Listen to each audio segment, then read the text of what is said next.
ধন্যবাদ জানাচ্ছি সময় টিভিকে। আসলে তারা 10 দিন ধরে আমাদের সাথে ছিল। মূলত আমাদের বিজয়ের সাথে তাদেরও বিজয় হয়েছে। সরকার বাহাদুরকেও ধন্যবাদ। কিছুটা হলেও এই আন্দোলন সফল এবং আমরা সামগ্রিকভাবে আমরা খুশি। একটু দেরিতে হলেও আজকের এই সফলতা নিয়ে শিক্ষকগণ ঘরে ফিরছেন। আগামী কাল থেকে ক্লাস করবেন এবং এখান থেকে আমরা ঘোষণা দিয়েছি প্রত্যেক শনিবার খোলা থাকবে ইনশাআল্লাহ। সর্বশেষ যে আমরা প্রাপ্তি পেয়েছি এতে আমরা আলহামদুলিল্লাহ প্রাথমিক বিজয় মনে করছি। তবে জাতীয়করণে আমাদের চূড়ান্ত লক্ষ্য আগামীতে আজিজ স্যারের নেতৃত্বে এমন দুর্বার আন্দোলন গড়ে তুলব যে আমরা আমাদের অধিকার জাতীয়করণ আদায় করে নেব ইনশাআল্লাহ। 15% বিজয়ের ফলে মূলত 2-3টা দিক সত্যি উন্মোচন হলো। এখন যারা মাধ্যমিকে আসতে চায় না কম বেতনের জন্য তারা কিন্তু অবশ্যই আসবে। 15% বৃদ্ধি হচ্ছে, নবম পে স্কেলে আরও বৃদ্ধি পাবে। এটা অবশ্যই মেধাবী শিক্ষার্থীদের, মেধাবী শিক্ষক আমরা মাধ্যমিকে পাবো। তথাপি আরেকটি দিক, জাতীয়করণের যে দীর্ঘদিনের একটা প্রচেষ্টা আন্দোলন চলছে, এই আন্দোলনের কিন্তু মানে প্রাথমিক স্তর কিন্তু পেরিয়ে গেল। দেখুন এখন 15% পাচ্ছি, আরও 2-3 বছর পরে আরও 10%, 15% পাবো।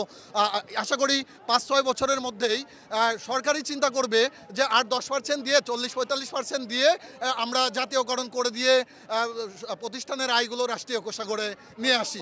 আমরা শিক্ষক স্বাধীনতার 54 বছর পরও আমাদেরকে যে বেতন স্কেলে রেখেছে সেটা যথাযথ হয়নি।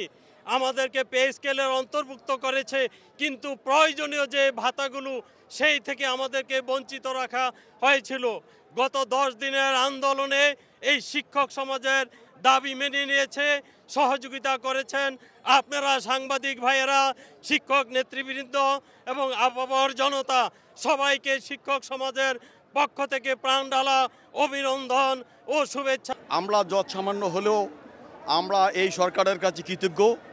এই বাংলাদেশ সরকারের একটি ক্রান্তি লগ্ন চলছে। আমাদের যে প্রাণের দাবি 6 লক্ষ বেসরকারি এমপিভুক্ত শিক্ষকদের যে প্রাণের দাবি তা কিছুটা হলেও প্রত্যাশা পূর্ণ করতে পেরেছে।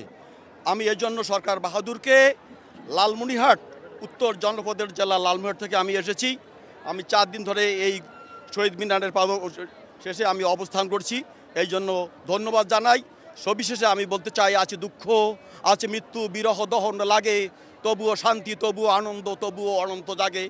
অনন্ত অভিসারী চেতনায় আমাদের এই শিক্ষক সমাজ এই সরকার বাহাদুরের যে বিবেচিত রায়টি মেনে নিয়ে আমাদের যে নিজ আলয়, যেখানে আমরা আমাদের শিক্ষা, সভ্যতা, সংস্কৃতির কর্মযজ্ঞে নিজেকে ব্যস্ত রাখি এবং ন্যস্ত রাখি, সেই ধারায় ফিরে যাবে এবং আমাদের সন্তানদের যাতে পাঠদান প্রক্রিয়া অব্যাহত থাকে, বিলম্বিত না হয়, যাতে এই আন্দোলনটি আরেকটি গতিবেগ প্রাণবন্ত না হয়ে আমরা যেন ক্লাসে ফিরে যেতে পারি। আসলে কি আমাদের শিক্ষকদের যদি মূল্যায়ন করা হয় তাহলে মেধাবী শিক্ষকরা আসবে, কারণ আমাদের যে মানে ন্যূনতম বেতন কাঠামো এতে ভালো শিক্ষকরা আসতে চায় না।